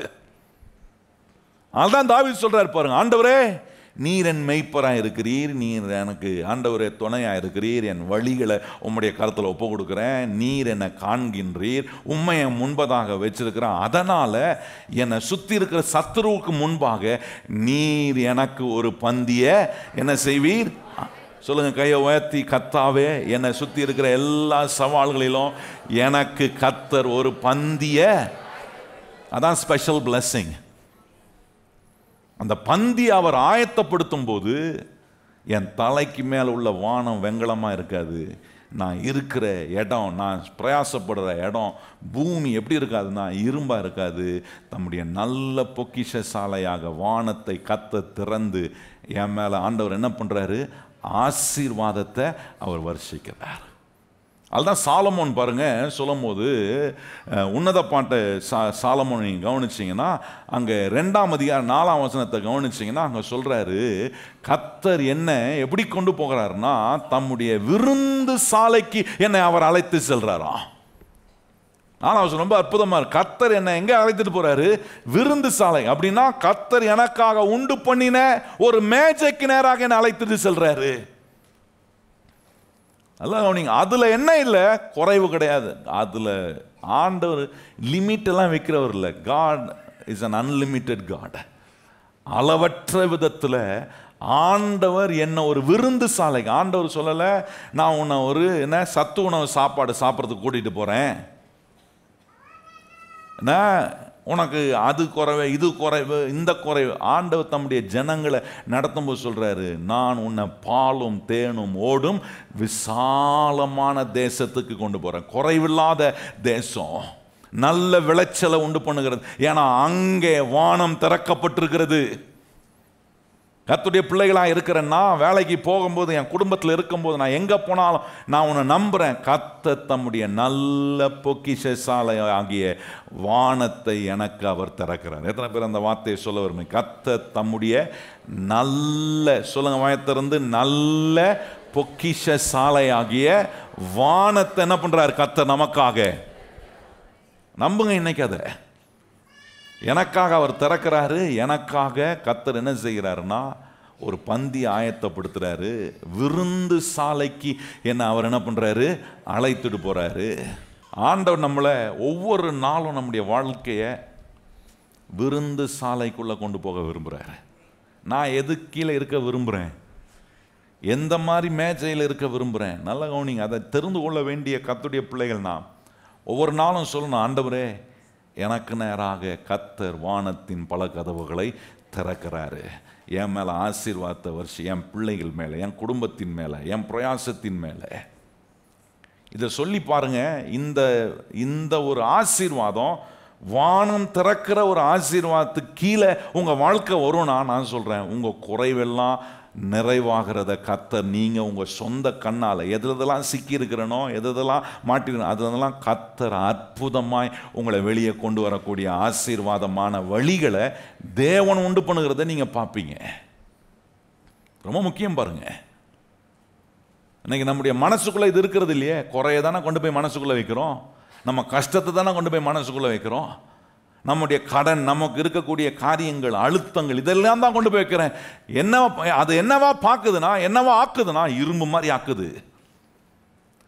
நான் அது நடுவே என்ன பார்க்குறேன், கர்த்தர் எனக்காக ஒரு மேதையை ஒரு பந்திய கர்த்தர் ஆயத்தப்படுது. எனக்காக கர்த்தர் வானத்தின் பல கதவுகளை திறக்கிறார். வானம் எனக்கு நேராக திறக்கப்பட்டிருக்கிறது. நல்லா கவனிங்கள். சிலருக்கெல்லாம் பாருங்கள், எனக்கு ஞாபகம் இருக்குது, என்னுடைய ஃப்ரெண்டு ஒருத்தர், நாங்கள் ஸ்கூல் படிக்கும்போது அவங்க வீட்டில் அடிக்கடி சொல்லுவாங்களாம். அவனுக்கு என்ன சொல்லுவாங்கன்னா, அதை பாரு, மனசில் ஒன்று ஆழமாக பதிய வச்சுக்கணும், நம்ம பணக்கார குடும்பம் இல்லை, நம்ம ஒரு ஏழை குடும்பம். அந்த அம்மா சொல்லுவாங்களாம், அவங்க அம்மா சொல்லுவான் என்கிட்ட, எவ்வளோ பெரிய ஏணி வச்சா கூட என்ன நமக்கு அந்த இடம் எட்டாதுரா அப்படின்வாங்களாம். யோசித்து பாருங்கள். இப்படி சொல்லி பிள்ளைங்களுக்குள்ள குடும்பத்துக்குள்ளே வளர்த்தீங்கன்னா அந்த தலைமுறை பெருசாக செய்யணும், பெருசாக கர்த்தர் செய்யக்கூடிய எண்ணங்கள், உண்டாகக்கூடிய எண்ணங்களை நம்ம நிறைய நேரம் கெடுக்கிறோம் பாருங்க, நிறைய நேரம் உடைக்கிறோம். இது எங்கேருந்து வந்துச்சு? வேதத்திலேருந்து வரல. நல்லா நீங்கள், இது எங்கேருந்து வந்துச்சு? எங்கேயோ ஒரு பாரம்பரியம், யாரோ முன்னோடிங்க சொன்னதை நம்ம கேட்டு மனசுக்குள்ளே வச்சுக்கிட்டு நம்ம என்ன பண்ணுறோம், நம்மளை ரொம்ப அற்பமாக நினைக்கிறோம், நம்ம ரொம்ப சாதாரணமானவங்க நினைக்கிறோம். ஆனால் ஆண்டவர் சொல்கிறாரு, இல்லை, ஏணி வச்சா கூட எட்டாமல் இருக்கலாம், ஆனால் கிறிஸ்து ஒரு மனுஷங்குள்ள ரட்சிப்ப ஒரு மனுஷங்குள்ள கர்த்தர் கொடுத்து அவனை மீட்டெடுப்பார். நான் சொல்கிறேன், அவனை எட்டாத உயரத்துக்கு நேராக, எட்டவே முடியாத இடத்துக்கு ஆண்டவரால் கொண்டு போய் வைக்க முடியும். நல்லா கவனிங்க. அதான் வேதம் சொல்லுகிறது, பிரபுக்களோடும் ராஜாக்களோடும் நம்மளை கொண்டு போய் என்ன பண்ணுறாராம், அந்த மேஜை, அந்த பந்தியில் நம்மளை கொண்டு போய் உட்கார வைக்கிறார். எப்போ நடக்கும்? எனக்கு நேராக வானத்தின் கதவுகள் திறந்த வானம் இருக்கும்போது. ஒவ்வொரு நாளும் உங்களுடைய ஜெபம் என்னவா இருக்கணும்னா, ஆண்டவரே எனக்கு நேராக, என் குடும்பத்துக்கு நேராக, என் பிரயாசத்துக்கு நேராக உங்களுடைய வானம் திறக்கப்படட்டும் ஆண்டவரே. ஒவ்வொரு நாளும் நான் இந்த ஜெபம் பண்ணுவேன் தெரியுமா உங்களுக்கு. ஒன்றும் நான் பண்ணாததை சொல்லி கொடுக்கல, சபைக்காக பண்ணுறேன். ஒவ்வொரு விசுவாசிகளுக்காக நான் ஜெபம் பண்ணும்போது, என் குடும்பத்துக்காக ஜெபம் பண்ண சொல்கிறது இதுதான், ஆண்டவரே எங்கள் சபைக்கு நேராக, எங்கள் சபையில் வருகிற ஒவ்வொரு விசுவாசி குடும்பத்துக்கு நேராக, அவங்க செய்கிற வேலையில், அவங்க செய்கிற தொழிலில், படிக்கிற பிள்ளைகளுக்கு நேராக, ஆண்டவரே உம்முடைய வானம் திறக்கப்பட்டு இருப்பதாக, உம்முடைய ஆசீர்வாதத்துக்கு கீழே நாங்கள் இருக்கணும். எங்கள்த பெருசாக நாங்கள் பேசக்கூடாது, உம்முடைய ஆசீர்வாதத்தை நாங்கள் பெருசாக பேசணும் ஆண்டவரே. இந்த ஜெபத்தை ஒவ்வொரு குடும்பமும் ஒவ்வொரு நபரும் நீங்க செய்ய ஆரம்பிக்க உங்களுக்கு ஒன்று தெரியும். எவ்வளவு தடை வந்தாலும் எவ்வளவு பெரிய பிரச்சனை வந்தாலும் எனக்கு ஒரு பந்தி ஆயத்தப்படுத்துகிற கர்த்தர் எனக்காக தம்முடைய வானத்தின் பல கதவுகளை திறக்கிற ஒரு தேவன் திறப்பார். எத்தனை அடைப்பட்ட வாசலா இருந்தாலும் எத்தனை தடைகள் வந்தாலும் எனக்கு ஒன்று தெரியும், எனக்காக திறக்கிற ஒரு தேவன் இருக்கிறார். வானத்தை திறப்பார். கையை உயர்த்தி சொல்லுங்க, கர்த்தர் என்ன செய்வார்? எனக்காக வானத்தையே திறப்பார்னா பூமியில் இருக்கிற அடைப்பட்டிருக்கிற கதவுகளை திறப்பது எளிதான காரியம். கர்த்தர் உங்களுக்கு அப்படிப்பட்ட நன்மையை ஆசீர்வாதத்தை வர்ஷிக்கிற தேவனாக இருக்கிறார். அதனால மனசுக்குள்ள போய் என்ன தரித்திரத்தையும் குறைவையும் உள்ள கொண்டு போய் வைக்கக்கூடாது. இப்படி எனக்காக செய்கிற தேவன் எப்படிப்பட்டவராக இருக்க? யாக்கோபு 1:17 கவனிச்சிங்கன்னா எப்படிப்பட்ட தேவனாக இருக்கிறாரு? பந்தி ஆயத்தப்படுத்துறவர், ஸ்பெஷல் பிளஸிங்குள்ள கொண்டு வரவர், வானத்தின் பல கதவுகளை திறக்கிற தேவன் எப்படிப்பட்டவராக இருக்கிறார்னா வேதம் சொல்றது எல்லா நன்மையான ஈவும் பூரணமான தேவன் என்ன கொடுக்கிறாரு? இந்த தேவன் என்ன வானத்தை திறக்கிற தேவன் என்ன பண்றாரு? நன்மையான ஈவையும் பூரணமான வரங்களையும். பக்கத்தில் பார்த்து சொல்லுங்க, எல்லா நன்மையான பூரணமான வரங்களையும் ஈவுகளையும் கர்த்தர் என்ன பண்றாரு? கெடுதியை கொடுக்கல, நஷ்டத்தை கொடுக்கல, குறைவை கொடுக்கல, அளவு ஏற்படுத்தி கொடுக்கல. எல்லாம் ஏராளமா நன்மையா பூரணமான காரியத்தை கர்த்தர் கொடுக்கிறாரு. நிறைய பேர் நினைக்கிறாங்க கர்த்தர் தான் வியாதி அனுப்புறாரு, கர்த்தர் தான் தரித்திரத்தை அனுப்புறாரு, அவருக்கு வேற வேலையே இல்லையான்னு நான் கேட்குறேன். சிலலாம் சொல்லுவாங்க கர்த்தர் தான் என்ன இப்படி ஆக்கிட்டார், கர்த்தர் தான் இப்படி பண்ணிட்டார். ஒரு நாளும் கிடையாது. வேதம் நமக்கு சொல்லுது, நமக்கு நேராக வானத்தை திறக்கிற தேவன் என்ன பண்றாருன்னா எல்லா நன்மையான ஈவையும் பூரணமான வரங்களையும் கர்த்தர் என்ன பண்றாரா நமக்கு அருளுகிற கர்த்தராக இருக்கிறார். தீமையை அனுப்புகிறவர் அல்ல. ஒருத்தர் சொன்னார் பாருங்க, ஆண்டவர் பரலோகத்திலிருந்து பூமிக்கு தரித்திரத்தை அனுப்புனாராம். எங்கேருந்து கண்டுபிடிச்சாருன்னு தெரியல. அவர் சொல்றார், பரலோகத்திலிருந்து ஆண்டவர் அங்கே உட்காந்துக்கிட்டு என்ன பண்ணாருன்னா பூமிக்கு தரித்திரத்தை அனுப்புனார். நான் நினைச்சேன், பரலோகத்தில் ஏதுங்க தரித்திரம்? வெளிப்படுத்தின விசேஷம் 19ஆம் அதிகாரம் 20ஆம் அதிகாரம் 21ஆம் அதிகாரம் போய் வீட்டில் வாசித்து பாரு. அது பரலோகத்தை வர்ணிக்கிற, தேவன் இருக்கிற இடத்தை வர்ணிக்குது. அந்த இடத்துல ஏது தரித்திரம்? தரித்திரமே இல்லாத ஒரு இடத்துல இருந்து அங்கிருந்து ஒரு தரித்திரத்தை பூமிக்கு எப்படி அனுப்ப முடியும்? நான் சில காரியங்களை கேட்காம எனக்கு பிரமிப்பா இருக்கு. எங்க இருந்து இவங்க இதெல்லாம் பிடிக்கிறாங்க? நல்லா கவனித்து பாருங்க கர்த்தருடைய பிள்ளைகளே. பூமி தரித்திரமா இருந்த பூமியை கூட கர்த்தர் இந்த பூமியை ஆசீர்வதிப்பதற்கான வேலையை செய்யற. ஒழுங்கின்மையும் வெறுமையும் இருளும் இருந்த பூமியை ஆண்டவர் என்ன பண்றாரு? ஒழுங்கை உண்டாக்குறாரு, வெளிச்சத்தை உண்டாக்குறாரு, ஆசீர்வாதத்தை உண்டாக்குறாரு. இந்த பூமி நல் விளைவுகளை பிறப்பிப்பதற்கான வேலையை ஆண்டவர் செய்ய. அதனால்தான் எந்த நன்மையான ஈவும் பூரணமான வரமோ யார்கிட்ட வருது? ஜோதிகளின் பிதாவிடத்திலிருந்து அருளப்படுகிறது. நமக்கு எல்லா நன்மையும் அவர் கொடுக்கிறாருன்னா தரித்திரத்தை அவர் தான் அனுப்பிக்கிறான்னு சொன்னா நான் சொல்றேன் கிடையவே கிடையாது. இன்னைக்கு மனுஷன் தரித்திரத்தை இருக்கிறான், ஒரு நாடு தரித்திரத்தில் இருக்கிறான், ஒரு குடும்பம் தரித்திரத்தில் இருக்கிறான். அதுக்கு தேவன் காரணம் அல்ல, அந்த மனுஷனுடைய மனநிலை தான் அதுக்கு காரணம். நம்முடைய சிந்தனை தான் அதுக்கு காரணம். என்ன சிந்திக்கிறது இல்லை, எனக்கு நேராக வானத்தை திறக்கிற ஒரு தேவன் இருக்கிறார் என்பதை சிந்திக்காததுனால ஆட்டோமேட்டிக்கா என் தலைக்கு மேலே இருக்கிற வானத்தை நான் எப்படி பார்க்குறேன்னா வெங்கலமாக பார்க்குறேன், பூமி எப்படி பார்க்குறேன்னா இரும்பு மாதிரி பார்க்குறேன். செஞ்சு பார்க்குறேன், ஒன்றும் நடக்க மாட்டுதே. நல்லா கவனிங்க, எனக்காக வானத்தை திறக்கிற தேவன் என்ன செய்கிறார்? என்ன வெறும் காமன் பிளஸிங் இல்லை, என்ன ஒரு ஸ்பெஷல் பிளஸிங்குள்ள வைப்பதுக்கு ஆண்டவர் சொல்றாரு, உனக்காக ஒரு பந்தி ஆயத்தப்படுத்துறப்பா. பந்தி ஆயத்தப்படுத்துகிற கர்த்தர் எப்படிப்பட்டவராக இருக்க? எல்லா நன்மையும் பூரணமான வரங்களையும் கர்த்தர் கொடுக்கிற. தீமையை கொடுக்கிறவர் அல்ல, குறைவுகளை உண்டு பண்ணுகிறவர் அல்ல, வியாதியை உண்டு பண்ணுகிறவர் அல்ல, தரித்திரத்தை உண்டு பண்ணு. வியாதியை சுகமாக்குறவர், தரித்திரத்தை ஆசீர்வாதமாக்குறவர், பலவீனத்தை பலவானாக்குற வேலையை செய்யறாரு. எல்லா குறைவுகளையும் நிறைவாக்குற தேவனுடைய வேலை தான் நம்ம பார்க்கிறோம் இல்லையே. இப்படிப்பட்ட தேவனை தப்பான விதத்தில் யோசித்தோம். நான் சொல்றேன், நம்முடைய சிந்தனை தான் அநேக நேரம் நம்முடைய தலைக்கு நேராக மேலே இருக்கிற வானத்தை வெங்கலமாக்குது. நம்ம பூமியை, நம்முடைய பிரயாசம் செய்யக்கூடிய இடத்தை இரும்பு மாதிரி ஆக்கி விடுது. இன்னைக்கு எப்படிப்பட்ட விதத்தில் நான் வாழ்கிறேன்? இந்த நான் வேலை செய்கிற என்னுடைய பிரயாசம் இரும்பு மாதிரி இருக்கா, அல்லது கர்த்தர் எனக்கு கொடுக்குற ஆசீர்வாதத்தை ஏற்ற நேரத்தில் மழை பெய்ய வைக்கிறார், ஏற்ற நேரத்தில் ஆசீர்வாதத்தை எனக்கு கொடுக்குறார், எனக்காக பந்தியை ஆயத்தப்படுத்துகிறார், எனக்கான நன்மையை உண்டு பண்ணுறார், இப்படிப்பட்ட தேவன் எனக்கு நேராக வானத்தை திறந்திருக்கிறார் என்கிற அந்த நிலையில் நான் இருக்கிறேன்னா?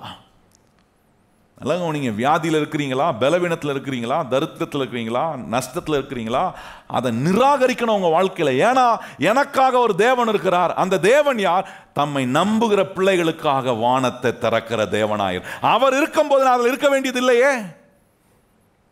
வியாதியில் இருக்கிறோமா, பலவீனத்தில் இருக்கிறோமா, அதுக்கு என்ன செய்யணும்? போய் பார்க்க வேண்டிய டாக்டர்ஸுங்களை பார்த்து எடுக்க வேண்டிய ட்ரீட்மெண்ட்டை எடுத்து அதிலிருந்து வெளியே வருவதற்கான சிந்தையை மனசுக்குள்ளே கொண்டு போய் வைக்கணும். சில வியாதியை டாக்டரால குணமாக்க முடியலையா, நீங்க டாக்டரும் கைவிட்டாங்கன்னு அவ்வளவுதான் முடிஞ்சு நினைக்கக்கூடாது. இல்லை, நித்திய மருத்துவராய் கர்த்தர் எனக்குள்ள இருக்கிறாரு. அந்த மருத்துவர் என்ன பண்ணுவாரு? சுகமாக்குவார். அவர் எனக்கு வாக்குத்தத்தம் கொடுத்திருக்கிறார், அவர் எனக்கு வார்த்தையை கொடுத்திருக்கிறார். அந்த வார்த்தை அனுப்பி என்னை சுகமாக்குற ஒரு தேவன் இருக்கிறார். இப்படி சுகத்தை எடுக்கணும், இப்படி தரித்திரத்தின் வெளியே வரணும், இப்படி தோல்வியிலிருந்து நம்ம ஜெயமாகணும். இந்த சிந்தை எப்போ வரும்னா, கர்த்தர் எனக்காக வானத்தை திறக்கிறவராய் இருக்கிறார் என்கிற எண்ணம் வரும்போது தான் இப்படிப்பட்ட எண்ணங்களே நமக்கு உண்டாகும். பாருங்க, கர்த்தருடைய பிள்ளைகளுக்கு தெரியும், ஏற்ற நேரத்தில் கர்த்தர் மழையை பெய்ய வைப்பார்.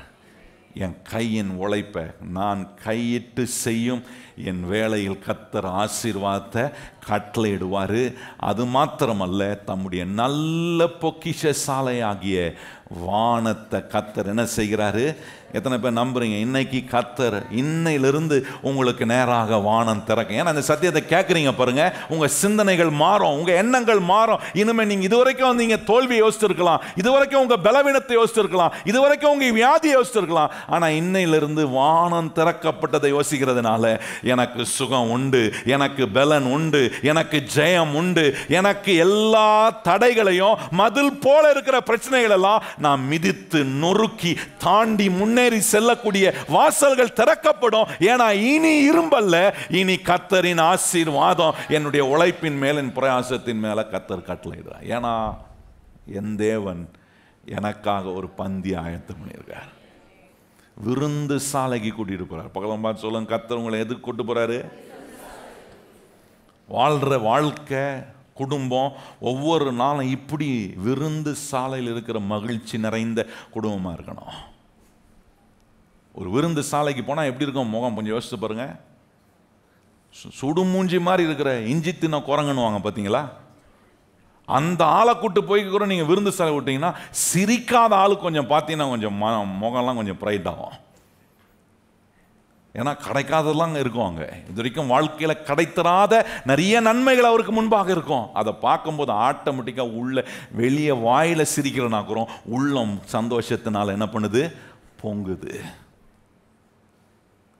இப்படிப்பட்ட விதத்தில் கர்த்தர் உங்களுக்கு நேராக வானத்தை திறக்கிறார் என்பது தெரிஞ்சிச்சுன்னா, நான் என் வாழ்க்கையில் சோகமாக இருக்க வேண்டியதில்லை, என் தோல்வியை நினைக்க வேண்டியதில்லை. எத்தனை தோல்வி இது வரைக்கும் வந்திருந்தாலும் அது பெருசல்ல.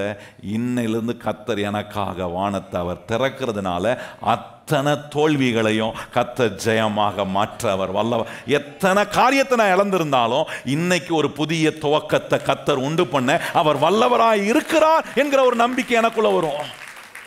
அதான் ஆண்டவர் நமக்கு நேராக திறக்கிற வானத்தின் ஆசீர்வாதம். பாருங்க, இன்னொரு காரியத்தை சொல்ல விரும்புகிறேன் பாருங்க. நீதிமொழிகள் 21ஆம் அதிகாரம் வாங்க. நீதிமொழிகள் 21ஆம் அதிகாரத்தில் முதல் வசனத்தை கவனிச்சு பாருங்க.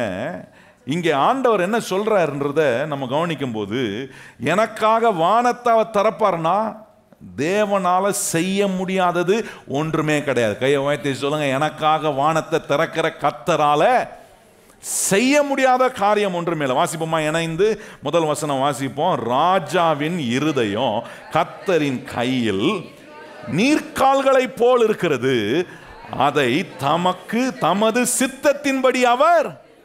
நல்லா கவனிங்க, ராஜாக்களுடைய இருதயம் யார் கையில் இருக்கான்? கர்த்தர் கையில் இருக்கு. அவர் நினைக்கிற விதமா திருப்ப முடியும்.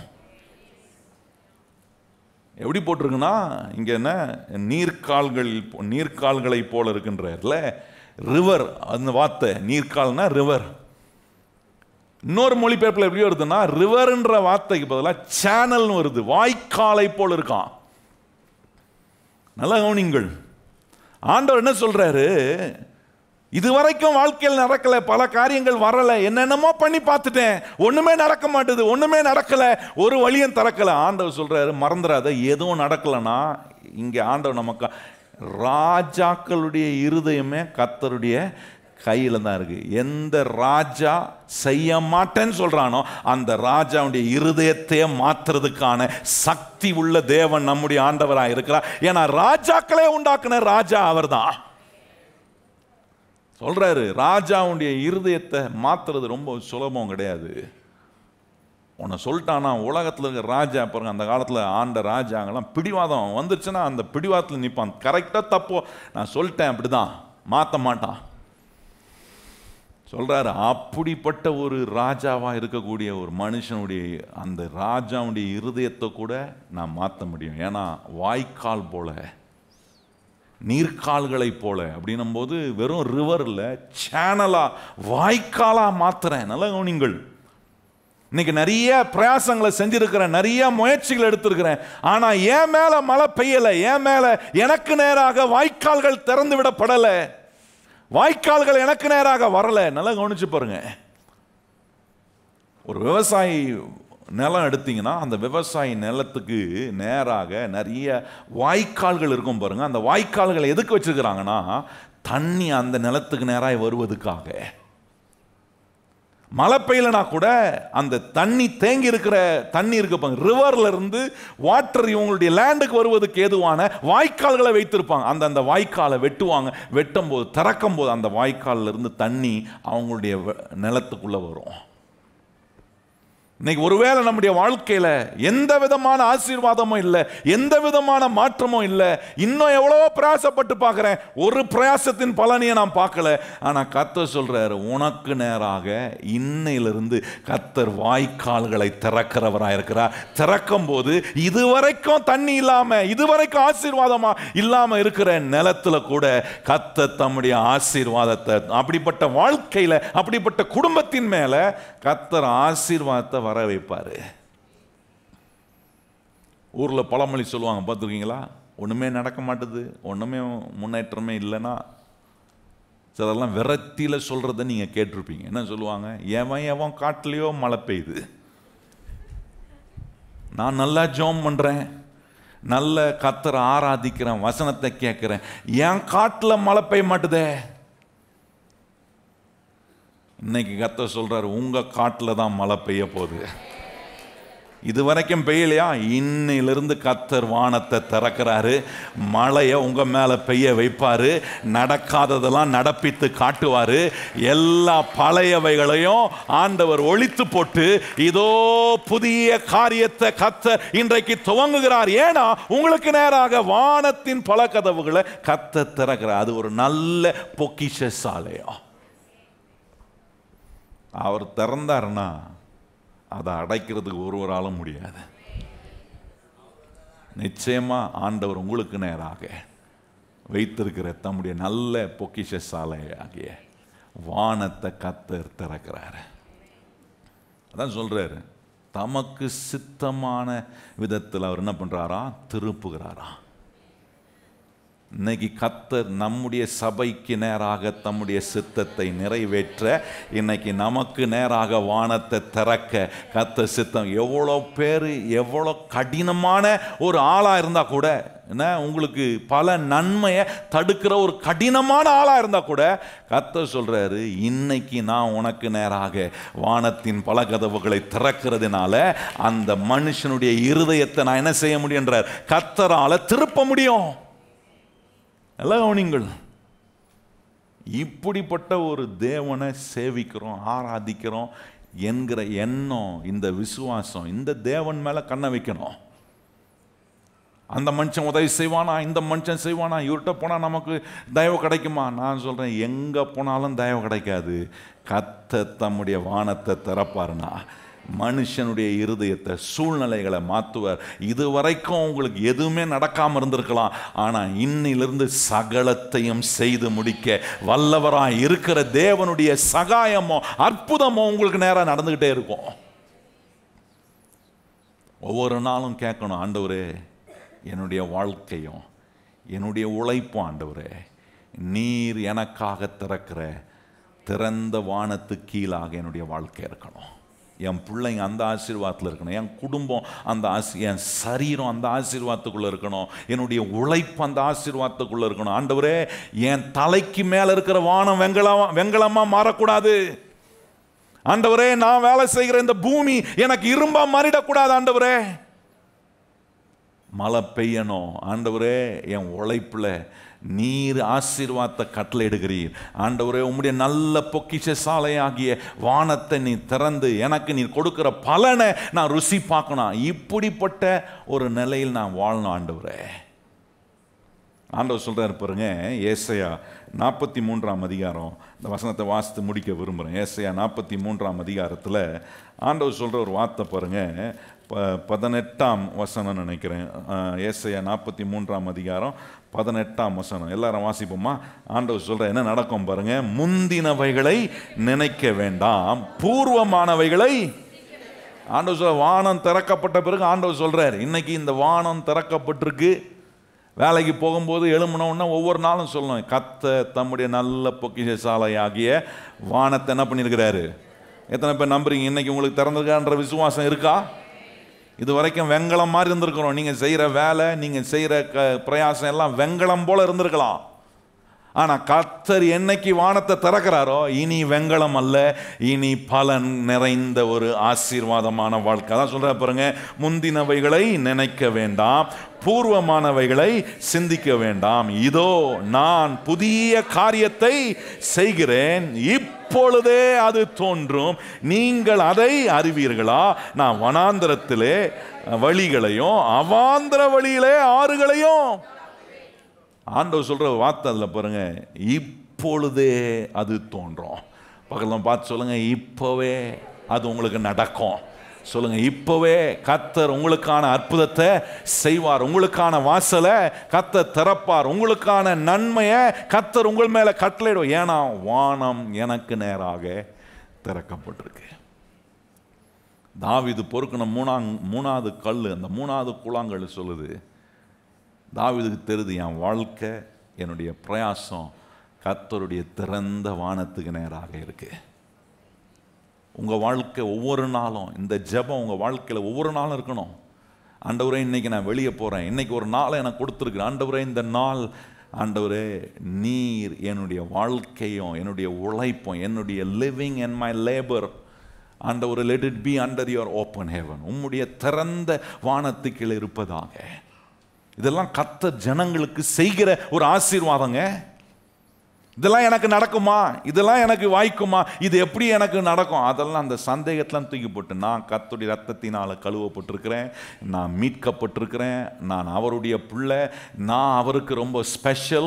ஆகவே ஸ்பெஷலாக இருக்கிற எனக்கு கர்த்தர் ஒரு பந்தி ஆயத்தப்படுத்துகிறார், வானத்தை திறக்கிறாரு, எனக்கான எல்லா நன்மையும் கட்டளையிடுறாரு. யார் யாரை திருப்பணுமோ அவரை திருப்புவார், எந்தெந்த சூழ்நிலையை மாற்றணுமோ மாற்றுவார். இதுவரைக்கும் மழையே பெய்யலனாக்குறோம், அந்த மழையை என் மேல கர்த்தர் பெய்ய வைப்பாரு. வாய்க்கால்களை கர்த்தர் உண்டு பண்றாரு. எல்லாம் அடைப்பட்டுக்கலாம், உங்களுக்கான வாய்க்காலை உண்டாக்கி வந்து உங்களுக்கு உங்க கையில வந்து சேரும்படி கர்த்தர் வாய்க்காலை உண்டு பண்ணி உங்க மேல கர்த்தர் தம்முடைய ஆசீர்வாதத்தை கொண்டு வந்து நனைக்கும்படி வேலையை செய்யறார். அதுதான் ஆண்டவர் சொல்றாரு, முந்தினவைகளை நீ நினைக்க வேண்டாம், பூர்வமானவைகளை சிந்திக்க வேண்டாம். இதோ கர்த்தர் புதிய காரியத்தை செய்கிறார், அது இப்பொழுதே. எத்தனை பேர் நம்புறீங்க இந்த நிமிஷத்திலிருந்து எனக்கு நேராக கர்த்தர் தம்முடைய நல்ல பொக்கிஷ சாலையாகிய வானத்தை கர்த்தர் என்ன பண்ணியிருக்கிறாரு? நாம் எல்லாம் திறந்த வானத்துக்கு கீழே இருக்கிறோம். என் தலைக்கு மேல வானம் திறக்கப்பட்டிருக்கு. சொல்லுங்க, கையை உயர்த்தி, என் தலைக்கு மேல வானம் திறக்கப்பட்டிருக்கிறது. என்னுடைய பூமி என்ன செய்து பலனை பிறப்பித்து கொண்டே இருக்கு. நான் என்னுடைய உழைப்பு பலனை கர்த்தர் பிறப்பிக்கிறார். ஏன்னா அந்த ஆசீர்வாதத்துக்கு கீழே நான் வாழும்போது ஆண்டவர் சொல்றார், நீயும் கடன் வாங்காமல் அநேக ஜாதிகளுக்கு, இந்த வார்த்தையை மறந்துடக்கூடாது, கடன் கொடுப்பாயின்ற மாத்தம், அதுக்கு முன்னாடி இருக்கிறது ரொம்ப முக்கியம். அநேக ஜாதிகளுக்கு. நம்ம பார்க்கறது இன்னைக்கு அற்பமாக இருக்கலாம், ஆனால் இன்னையிலிருந்து வானம் திறக்கப்பட்டுச்சுன்னா நான் சொல்கிறேன், கர்த்தர் இன்னைக்கு நம்முடைய கையை ஏந்திர கையா இல்லை, அநேகருக்கு திறந்து கொடுக்கிற கையாக நம்முடைய வாழ்க்கையை கர்த்தர் ஆசீர்வதிப்பார். தேவனுடைய வேலைக்கு கொடுக்கிற கையாக, தேவனுடைய ராஜ்யத்தை கட்டுகிற கையாக நம்முடைய கரத்தை கர்த்தர் ஆசீர்வதிப்பார். நல்ல பொக்கிஷ சாலையாகிய வானத்தை கர்த்தர் திறக்கும் போது அதனுடைய ரிசல்ட் என்னன்னா, ஆண்டவர் சொல்றார், நீ இனி கடன் வாங்க மாட்டாய், நீ இனி அநேக ஜாதிகளுக்கு என்ன செய்வாய். இப்படிதான் எல்லா கடனும் கர்த்தர் வெளியே கொண்டு வர்றாரு. இன்னைக்கு எப்படிப்பட்ட நிலையில் இருக்கிறேன், என் வாழ்க்கையை எது கீழே வச்சிருக்கிறேன். சாய்ஸ் நம்மகிட்ட இருக்கு, டிசிஷன் நம்மகிட்ட இருக்கு.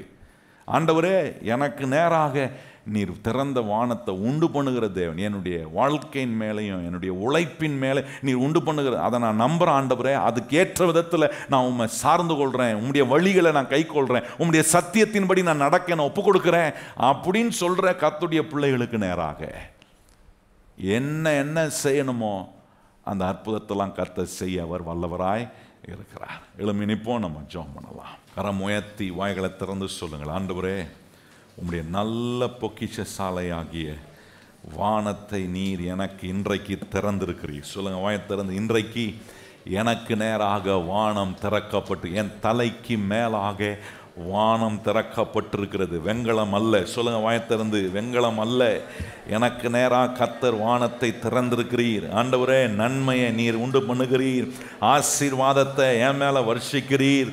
ஆண்டவரே, ஆகவே பூமி எனக்கு பலன் கொடுக்கிறது. சொல்லுங்க, ஆண்டவரே, என் பிரயாசத்தில் பலன் உண்டு, என்னுடைய கிரியையில் லாபகரமான ஆண்டவரே விளைவுகளை கர்த்தர் நீர் உண்டு பண்ணுகிறதுக்காக ஸ்தோத்திரம். ஆண்டவரே, எங்கள் அன்பின் தேவனே, உம்முடைய பிள்ளைகள் ஒவ்வொருவருக்குள்ளையும் இந்த விசுவாசத்தை, தேவன் எப்படிப்பட்டவர், எல்லா நன்மையும் பூரணமான ஈவும் ஆண்டவரை அருளுகிற நல்ல தேவனாய் நல்ல தகப்பனாய் நீர் இருக்கிறீர் என்கிறதை காட்டி எங்களை மீட்டு கொண்டு, எங்களை ஆண்டவரே இந்த பொதுவான ஆசீர்வாதத்தில் மாத்திரம், நாட் ஒன்லி இந்த காமன் பிளெஸிங், ஆண்டவரே எங்களை உம்முடைய ஸ்பெஷலான பிளெஸிங்குள்ள வைத்து எங்களுக்காக ஒரு பந்தியை நீர் ஆயத்தப்படுத்தி ஒவ்வொரு நாளும் எங்களை விருந்து சாலைக்குள்ள அழைத்து செல்லுகிற சர்வ வல்லமை உள்ள தேவனே, உம்முடைய கரத்தில் எங்க வாழ்க்கையை நாங்கள் ஒப்பு கொடுக்கிறோம்.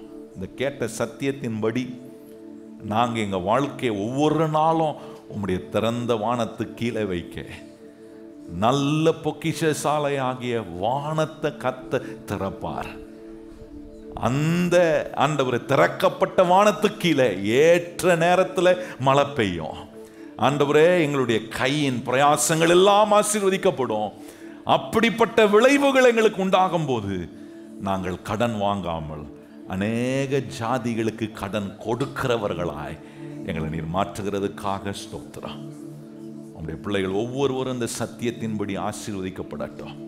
இந்த சத்தியத்தில் நீ சொன்ன காரியங்களை நாங்கள் கை கொண்டு வாழ, எங்களை சார்ந்தல்ல, எங்க உழைப்பை நம்பி அல்ல, நாங்க செய்கிற கடினமான பிரயாசத்தை நம்பி அல்ல, ஆண்டவரே, எங்க உழைப்பின் மேல உம்முடைய ஆசீர்வாதம் பெரிதா இருக்கிறது என்பதை நம்பி, நீர் எங்க உழைப்புக்கு மேல உம்முடைய வானத்தை திறந்திருக்கிறீர் என்பதை நம்பி ஒவ்வொரு நாளும் ஆண்டவரே, திறந்த வானத்துக்கு கீழே, தேவன் திறந்த வானத்துக்கு கீழே நாங்க வேலை செய்து உம்முடைய நன்மையை ருசி பார்க்க உதவி செய்யும். இயேசு கிறிஸ்துவின் நாமத்தில் ஜெபிக்கிறோம் எங்கள் நல்ல பிதாவே, ஆமென். இப்பொழுது நம்முடைய கர்த்தராகிய இயேசு கிறிஸ்துவின் கிருபையும் பிதாவாகிய தேவனுடைய அன்பும் பரிசுத்த ஆவியானவருடைய அந்யோன்ய ஐக்கியமும் இன்றும் என்றும் சதா காலங்களும் நம் நடுவே இருப்பதாக. எல்லாரும் இணைந்து சொல்லுவோம், என் ஆத்துமாவே கர்த்தரை ஸ்தோத்திரி, என் முழு உள்ளமே பரிசுத்த நாமத்தை ஸ்தோத்திரி, என் ஆத்துமாவே கர்த்தரை ஸ்தோத்திரி, கர்த்தர் செய்த சகல உபகாரங்களையும் மறவாதே. ஆமென்.